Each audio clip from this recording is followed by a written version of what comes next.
আসসালামু আলাইকুম দর্শক, আশা করি যে যেখানে আছেন আল্লাহ তাআলার অশেষ মেহেরবানিতে সবাই ভালো আছেন, সুস্থ আছেন।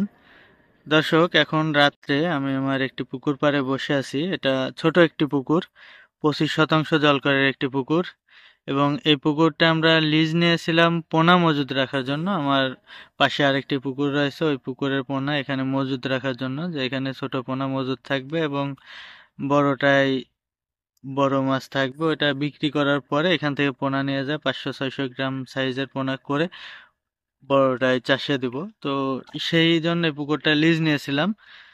তো এই পুকুরে আমরা গত সিজনে পোনা চাষ করে খুব একটা লাভবান হতে পারিনি। তো সেই কারণে এবার আমরা একক গুলশা মাছ চাষ করছি। আসলে যদিও একক গুলশা মাছ চাষ করা রিস্ক, তারপরে আমরা রিস্ক নিয়ে একক গুলশা মাছ চাষে দিয়েছি। এখানে এখানে 25% জল কর, 25% জল করে আমরা গুলশা মাছের পোনা দিয়েছি 80,000 পিস। যে আমার লাইটের চার্জ একটু কম, সেই জন্য আপনাদেরকে সম্পূর্ণ পুকুর দেখানো সম্ভব হচ্ছে না। আসলে দিনের বেলা দিনে ভিডিও দেওয়া আছে, এখন রাত্রে পুকুর পাড়ে বসে আমি এটা ভিডিও করতেছি।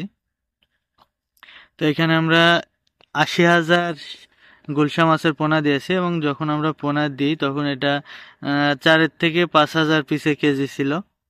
আর আমার এই পোনার বয়স 20 দিন। দেখুন ছোট ছোট পোনা দেখা যাচ্ছে। আমরা যখন ছাড়ি মোটামুটি 8-10 দিনের মতো আমাদের মাছ খাইতে ওঠেনি। এখন মোটামুটি 8-10 দিন হচ্ছে মাছ কিছু খাবার খাইতে উঠতেছে। আমরা এখানে 0.4 ফিট দিচ্ছি।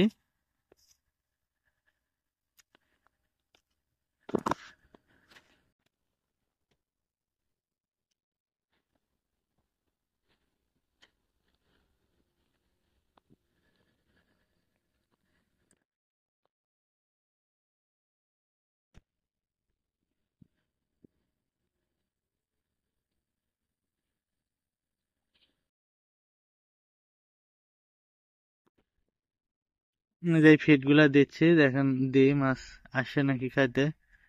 মাছ খাচ্ছে মোটামুটি। আর এখানে আমরা 80,000 যে গুলশা মাছের পোনা দিয়েছি, 25% জল করে এটা। এর মধ্যে আমরা মাছ দিয়েছি, বাংলা মাছের মধ্যে রুই মাছ দিয়েছি 60 পিস, সরি, রুই মাছ 60 পিস, যেটা 400 গ্রাম করে। এবং এর মধ্যে সিলভার মাছ দিয়ে আছে 55 পিস, যেটা 3টাই কেজি। কাতল মাছ দিয়ে আছে 8 পিস, যেটা 600 গ্রাম করে। এবং বিকেট মাছ দেওয়া আছে 8-10 পিস। এই মাছ দেওয়া আমার এখানে। আর এর মধ্যে 80,000 গুলশা। এই যে দেখুন, গুলশাকে যখন খাবার দিচ্ছি লাইট অফ করলে আমার যে কয়টা বাংলা মাছ আছে তারা খাচ্ছে। মাছ এখনো পুরাপুরি উঠা শুরু করেনি, যেহেতু ছোট সাইজের মাছ। 5,000 পিসে, প্রায় 5,000 পিসে কেজি যখন ছাড়া হয়। এখন মোটামুটি একটা সাইজে আসছে, এখন খাবার খাইতে উঠতেছে।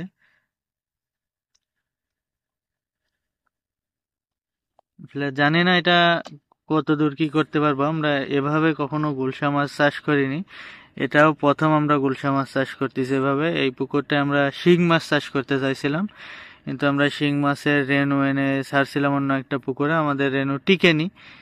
তো পরবর্তীতে আর শিং মাছ চাষে যায়নি। তো সেই কারণে এবার এখানে গুলশা মাছ ছাড়ছি।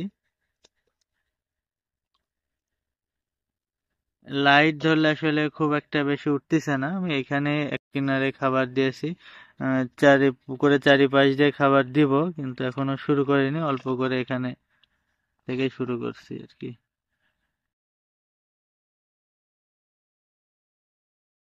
তো আপনারা জানেন যে আমাদের একটা পুকুরে, পাবদার পুকুরে মাছ, প্রচুর পরিমাণে মাছ মারা গেছে। তো আজকেও মাছ ভাসছিল, কিছু পরিমাণে মাছ মারা গেছে।